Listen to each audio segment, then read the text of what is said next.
1 month on, one wonders what Nigeria's new president, Muhammadu Buhari, is thinking about the state of the nation. So far, there's been no appointment on ministers. Mr. President is operating without a cabinet. There is no secretary to the government of the federation. He doesn't have a chief of staff yet. And we're told there will be no Federal Executive Council meeting before September, prompting the Vanguard in its editorial to call him a virtual sole administrator. His special advisor on media and publicity, FEMI Adesina, has been on the program a few times. Now I'm speaking with him on phone from the presidential villa in the Federal Capital Territory, Abuja. I was reading you on Twitter. You said if PDP has begun to cry wolf where there was none on the INEC chairman, then they should be set for louder lamentations. The wailing wailers. A lot of people are calling for your neck on that, you know, but that's the humorous side that I think you're trying to bring to the job. Would I be right? I think you're not wrong. But would you agree with those who said that 2 INEC bosses within 8 hours shows signs of unpreparedness on the part of Buhari's administration? After all, we're already 1 month out of 4 years. We still don't have a cabinet. We still don't have chief of staff, a secretary to the government of the federation. And so the change that people wanted and the magician they thought President Buhari was seems to be fizzling out. Many are worried that the relationship, the people who voted him in, will become cynical as time goes on. What would be your response to that? You know, I think this is a very, very basis of what is happening. People wanted a magician. And the president needs to show that he is not a magician. Magic is make-believe. But the change you want to bring to bear is something that is going to be permanent. Magic is something that is flimsy, that is ephemeral, that's it. That is why he doesn't want to be cast in the mold of a magician. Because he becomes doing all the body shaking and all the wild pirouettes and causing everybody to applaud. They will applaud and at the end of the day, then no space, no fundamental change. Yes. So that is why he has decided not to toe that path. He wants to be contemplating, to be painstaking, and to clean the roads. And I tell you, there's a lot more. That road will not be clean if it comes in the mold of the magician. So clean the road, lay solid foundation, and build an enduring structure of it will necessarily take the time and the approach that is necessary. All right. So now, what I'll tell the people who are getting impatient is that they should not forget that they are the ones who gave it a 4-year mandate. And they don't begin to get impatient after a month. It's a 4-year mandate. This job will get done. But it will not get done without them, without their support, without their understanding, without their patience. So that's just what I'd like to say. okay, can you confirm to us the stories making the rounds that some former government officials are already refunding monies that they allegedly misappropriated while in power?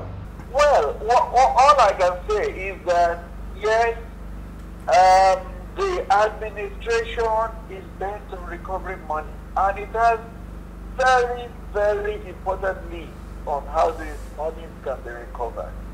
It is working on it, And there have been pledges and cooperations even from international circles. Various leads are coming in on where money is salted away in different parts of the world. Those monies will be recovered. Whether some are returning voluntarily, I cannot say categorically, but I've heard the story too. But if anyone returns voluntarily, I think it's good for that person. Because it's better to return it voluntarily than to have the noose tighten around it eventually. Okay. I want to take you now to the problems in the National Assembly, the election of a Senate President and the Speaker. Mr. President's decision not to be involved in that process, saying that he will work with anyone that they elect. What would be your reaction to statements by many Nigerians who think that that was actually a mistake on his part? Because he needs to push through his vision and his programs through the National Assembly, and not having his men there would be a minus for him. You see, Mr. President's position was the right and proper thing to have done. It was the democratic thing to have done. It was the constitutional thing to have done, because there is separation of powers between the executive and the legislature. But then, if there was any mistake, I would say it was because Mr. President thought everyone was decent. It was because Mr. President thought everyone would play politics of principle. It was because Mr. President believes in party supremacy, and so he thought every other person would share the same belief. But it turned out not to be so. We see that those who behaved dishonorably are the ones who did not submit to party supremacy, who did not submit to decency, and who did not submit to honor. So that is why what happened happened. Mr. President's position would just have been perfect if everybody had played honorably and submitted to the party, which was the platform on which they all got to us. Okay. So can you confirm to us whether or not the relationship between Mr. President and the Senate President, Bukola Saraki, and the Speaker, Dogara, is strained? Have you issued invitations to them? Have they attended? Have they had the audience of Mr. President? I can only confirm that there are serious attempts to mend the relationship. You can't say the relationship will remain the same after some people had behaved the way they behaved. The party had a position, and Mr. President had said, do it honorably, and I'll work with anybody that is backing. And then some people act the way they acted, and you say the relationship will remain normal and natural. No, it may not. But then I can confirm that yes, there are efforts to restore cohesion to the party. As we speak, there was a meeting that started late last night and ended in the wee hours. So there are efforts being made to restore amity and tranquility and cohesion to the party. Okay. And then Mr. President was elected on 3 major platforms: anti-corruption, insecurity, and of course, you know, the economy. On anti-corruption, we know his stance. There's no new news there. But people are still skeptical about that stance, given the fact of the circumstances of his emergence within his party. And of course, we're seeing politics begin to play out. This is 1 month into the administration. Mr. Adesina, would you say that the reality has hit Mr. President, and you all know that it won't be easy to govern this country? Well, I believe it's never easy to govern any country. Even running a family has its issues. Not to talk of running a company, or running a society, or running a church, or running a mosque, or running a whole country. It's never easy to run a country. But then ability and capacity are what matters. And I believe that the president has the ability, he has the capacity to run this country. And eventually, if our people are patient, if our people are supportive, if they keep faith, they will see that President Muhammadu Buhari will bring about change that is lasting and enduring in this country. And the enduring change is, you know, we're already seeing that invitation to the White House on the 20th day of July. Can you tell us more about the itinerary? What will be the topics of discussion between President Buhari and President Obama? Yeah, thank you. You can be sure two things will feature prominently. One will be insurgency. During the G7 meeting in Germany, the G7 leaders promised to help Nigeria, one, battle insurgency, two, rebuild the devastated areas of the Northeast. So I'm sure they will proceed further on that. But in battling insurgency, what Nigeria would need from them would be intelligence. It's not that they're going to send troops there or something like that. No, yes. Intelligence. Just aid our troops with intelligence so that once and for all, these insurgents can be routed and there can be peace in the country. And then since they have offered to also help rebuild, Mr. President has said in the meeting with the governors that he's not going to ask them for cash.